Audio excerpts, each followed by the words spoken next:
देवनाथ जी आपसे बात शुरू करूंगा। आयोजन किसके लिए? भोले बाबा के लिए। प्रवचन किसने किया? भोले बाबा ने किया। मेरे चरणों की रज लेके जाना, तुम्हें मेरी कसम, बिना रज लिए मत जाना। ये किसने उद्घोषणा की माइक से? भोले बाबा ने। इसी उद्घोषणा के बाद बवाल मचा, भगदड़ मची, लोग मरे। 300 पन्नों की रिपोर्ट में बाबा का कहीं जिक्र नहीं। आयोजक, सेवादार गिरफ्तार हुए और 6 अधिकारी आज निलंबित हो गए इस रिपोर्ट के बाद, लेकिन बाबा पर कोई टिप्पणी नहीं। योगी जी। जी अमिताभ जी, ये तो वैसी बारात हो गई जिसमें दूल्हा नहीं बताया कहीं भी, और हम इसको ऐसे ही मान बैठे कि ये बारात थी लेकिन इसमें दूल्हा कोई नहीं था। अब आयोजन किसके लिए किया गया? बाबा के लिए। और बाबा का पहले दिन से हम देख रहे हैं इसको। अरे वो गुनहगार तो वही है। किसके लिए एकत्रित किए लोगों को एकत्रित 80,000 की परमिशन थी और आपने 2.5 से 3 लाख क्यों एकत्रित किए? पहली बात तो वहीं आप गुनहगार हो गए, वहां दोषी हो गए। तो आपने किया सब उनके लिए, और हम पहले दिन से देख रहे हैं कोई भी पार्टी हो चाहे कोई भी नेता हो, बाबा का कहीं नाम ही नहीं लिया जा रहा है। सब कह रहे हैं दोषियों को सजा मिले, लेकिन दोषियों को ये नहीं बता रहे कौन दोषी है। बस दोषियों को सजा दी जाएगी। अरे भाई दोषी कौन है? दोषी है उनको सजा दीजिए, चाहे कोई भी पार्टी हो। अखिलेश जी, ये बड़ा दुखद है हमारे देश के अंदर जी। ऐसे लोग होते हैं, ऐसे पाखंडी लोग होते हैं। ये पाखंडी लोग अपना एक ऐसा एक दायरा बढ़ाते धीरे धीरे, और उनके पास होता कुछ भी नहीं है। वो पाखंड के कारण, ये कोई संप्रदाय से नहीं होते, कोई अखाड़ा द्वारा से नहीं होते, ये स्वयंभू होते हैं। ये ढोंगी लोग होते हैं। एक अपना एक ऐसा खड़ा करते हैं, उसमें धीरे धीरे पार्टियों के लोग आते हैं, और पार्टियों के लोग आते तो पब्लिक बेचारी भोली भाली होती है। वो देखती है कि ये बाबा जी के पास बड़ा चमत्कार है, धीरे धीरे पब्लिक तो भोली है। अमिताभ जी, व्यक्ति जब जिसको दर्द होता है तो वो कहाँ भागता है? वो भागता है वैद्य के पास, डॉक्टर के पास।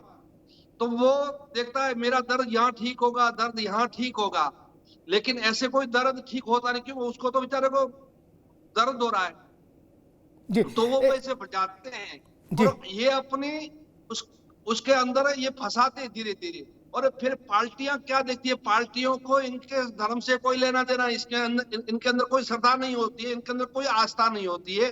पार्टियां क्या देखती है? वोट बैंक देखती है। बाबा जी किस जाति से है, कैसा है, कौन है, और इसके पास वोट है, अगर हम कुछ करेंगे तो कल हमें वोट बैंक की नुकसान होगा। मैं तो हर पार्टियों को कहता हूं, हर जगह से कहता हूं, पार्टियों वोट का चिंता ना करें। जो गरीब जनता इसके अंदर मारी गई है, 125 लोग मारे गए, उनका क्या? उनका तो कुछ नहीं बेचारों को। तो मुझे लगता है कोई भी पार्टियां इनसे ऐसे दूर रह के, और जो भी गुनाहगार है, इसका गुनहगार तो मुख्य बाबा ही है। और जी ठीक है। योगी जी दोबारा आता हूँ आपके पास। महाराज जी दोबारा आता हूँ। मैं जोशी जी के पास चलूंगा। जोशी जी, जो बात अभी देवनाथ जी कह रहे थे, सारी पार्टियां बच बच के खेल रही, कहीं बाबा का नाम ना आ जाए होंठ पे, क्या वो बवाल हो जाए।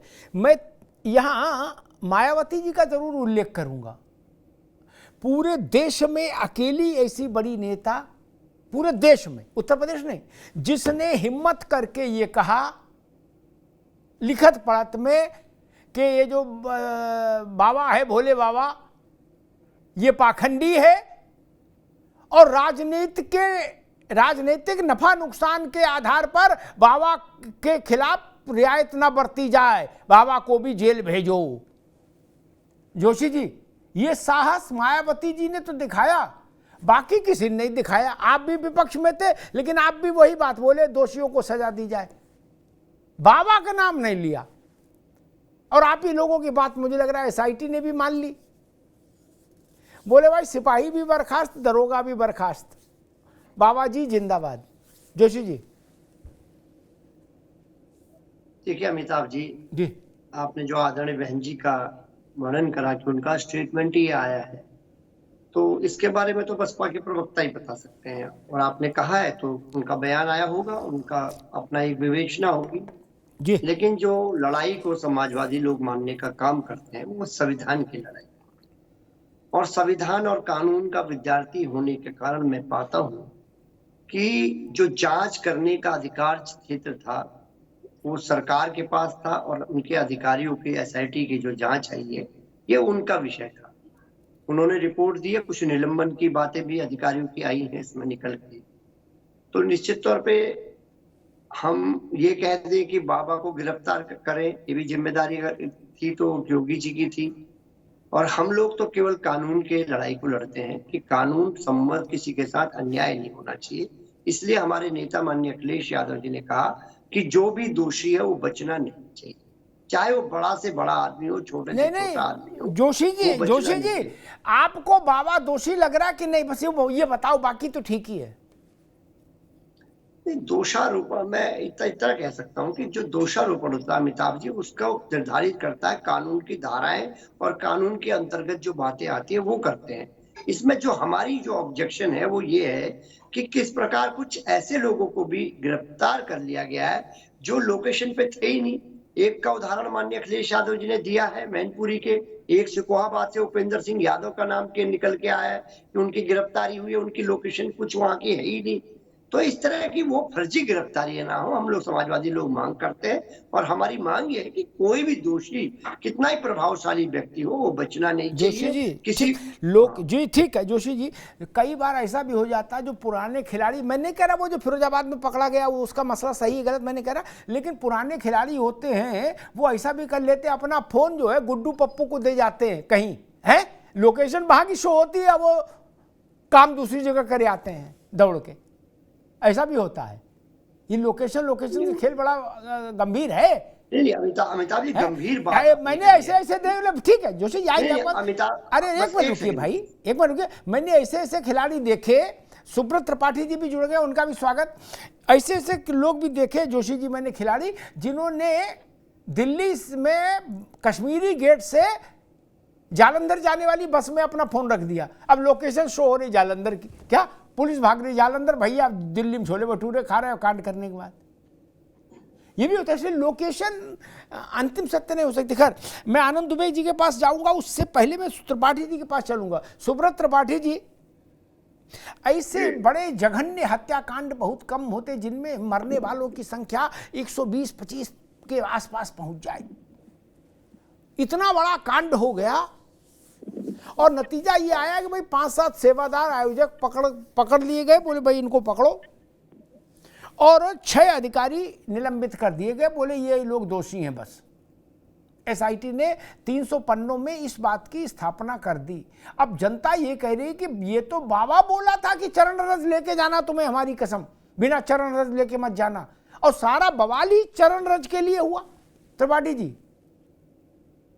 देखिए, ऐसा है जी कि कोई भी कानून का ज्ञाता आदमी अगर पूर्वाग्रहग्रस्त न हो तो मुझे बताइए कि बाबा का दोष क्या है? जी, क्या इतना ही उसका दोष कोई कर सकता है कि वह एक अनुसूचित जाति का आदमी है, जिसके नाते उसके ऊपर आरोपों की छड़ी लग रही है? कोई भी आदमी हो, जिम्मेदारी प्रशासन की होती है अगर प्रशासन अनुमति देता है। अगर बिना अनुमति के बाबा वहां गया होता तो बाबा का 100% दोष था। लेकिन जब बाबा ने अनुमति ली और अनुमति एसडीएम ने दी, तो न्याय ये कहता है कि बाबा का इसमें कोई दोष नहीं है।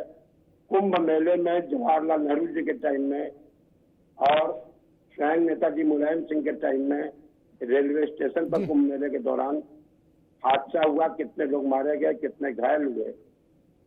क्या इसके लिए कोई शंकराचार्य या कोई धर्मगुरु दोषी है?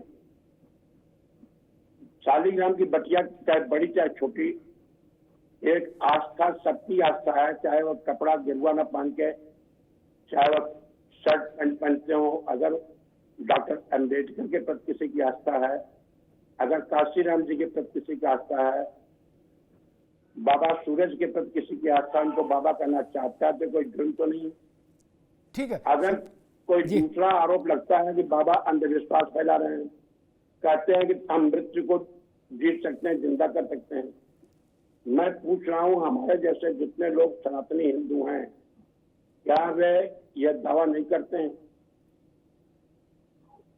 शिव जी का महामृत्युंजय मंत्र का हम जाप करते हैं और लोगों को कराते हैं, और सबको यही जितने भी हमारे जैसे कथा पुराण ज्ञान की वार्ता, शास्त्रीय ज्ञान की वार्ता करने वाले लोग हैं, कहते हैं कि जो महामृत्युंजय का जाप करता है उसकी इच्छा के विरुद्ध काल उसका कुछ कर ही नहीं सकता है। आपने भी कविता सुनी होगी, काल उसका क्या करे जो भक्त ठीक है सुब्रत जी, अभी रोकूंगा आपको मैं, अगर आनंद यही दुबे जी, बात ठीक बाबा है, कहता अभी है, रुकना यही होगा, बात बाबा कहता है। अभी रुकना होगा। मैं आनंद दुबे के पास चलूं उससे पहले एक बात कह दूं कि ऐसा उदाहरण दे दूं ताकि चीजें ठीक रहें। देवनाथ जी, अयोध्या में 6 दिसंबर 1992 को भीड़ थी, ठीक, और वो भीड़ भी लिखत पढ़त में थी, उसमें भी कागज फाइल चली रही थी। सुप्रीम कोर्ट के ऑब्जर्वर मचान पर बैठे थे, एसडीएम फेसडीएम नहीं, सुप्रीम कोर्ट के ऑब्जर्वर। और एक विवादित ढांचे से कुछ दूरी पर एक भवन की छत पर राजमाता सिंधिया, अशोक सिंघल, अडवाणी, जोशी, उमा भारती, विनय कटियार और जहां तक मैं स्मरण कर शेषाद्री जी, ये सब लोग मौजूद थे, सुदर्शन। ढांचा इनने गिराया नहीं, इनने कहा नहीं ढांचा तोड़ो। जब ढांचा तोड़ा जा रहा था तो मैं वहां था, माइक पर ये सब चिल्ला रहे थे ढांचा ना तोड़ो, नीचे उतर आओ। ढांचा टूट गया। इसी भारत के कानून ने इन सब के खिलाफ मुकदमा दर्ज किया, सबको गिरफ्तार किया, माता टीला लाके पटका। तब ये कानून समझ में नहीं आया था जो अब बताया जा रहा है कि बाबा का दोष क्या, ये बता दे कोई हमको। अडवाणी वहां कुदाल लेके चढ़े थे? नहीं ना। रज्जू भैया चढ़े थे? नहीं ना। मुरली मनोहर जोशी चढ़े थे? नहीं। फिर गिरफ्तार हुए ना, क्योंकि वो कॉज आपका है, इसी लिए गिरफ्तार किए गए थे। भाई गजब बात कर रहे थे त्रिपाठी जी, बताइए। खैर, इसी देश में इतने बड़े घटनाकांड में देश के इतने बड़े नेता एक साथ बुक हो गए थे देवनाथ जी, और उसमें कोई भी किसी के हाथ में फावड़ा नहीं था। घटना घटी इसलिए कि चरण रज लेने आदमी भागा। चरण रज का आवाहन किसने किया? यही तो प्रोवोकेशन है। खैर, आनंद दुबे जी, एक एसआईटी की रिपोर्ट आज आ गई 300 पन्नों में, और कुछ अधिकारी सस्पेंड कर दिए गए। अब विपक्ष जो कह रहा है, अभी हम अजय राय को सुन रहे थे, वो कह रहे थे कि भाई छोटे अधिकारियों को दंडित कर दिया गया, जबकि इतने बड़े आयोजन की आहट और जिम्मेदारी दोनों बड़े अधिकारियों के पास रहती है, रहनी भी चाहिए। आपके जिले में इतना मास मूवमेंट हो रहा है, सब चीज छोड़ो, आवा बाबा, मास मूवमेंट तो है ना।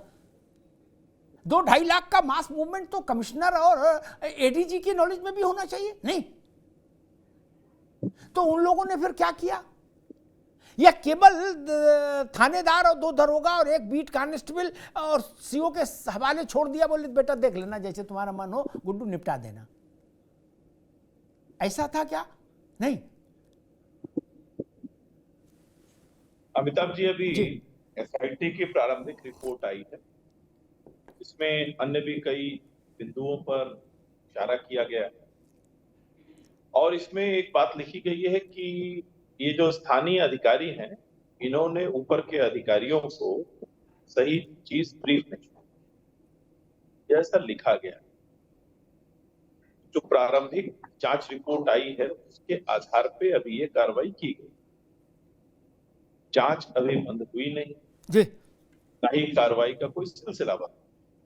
अभी एक न्यायिक जांच में चल रही है, तो खुद माननीय मुख्यमंत्री जी ने बनाई है, जिसमें एक न्यायाधीश के लोग, इस जांच रिपोर्ट की भी रिपोर्ट आई, और निश्चित रूप से मैंने आपको उस दिन भी कहा था, अब भी कह रहा हूं कि बड़े अधिकारी भी लापरवाही के दायरे में हैं, तो उनके खिलाफ भी कार्रवाई, और यदि इसमें कहीं से भी अन्य लोगों की संलिप्तता भी समझ में आती है तो उनके खिलाफ, ये अभी प्रारंभिक कार्रवाई, अभी कार्रवाई की शुरुआत हुई, कार्रवाई का अंत नहीं। जैसे जैसे जिस की भूमिका सामने आएगी, जिस की लापरवाही सामने आएगी, उन सब के खिलाफ कार्रवाई की जाएगी, ये बहुत स्पष्ट है।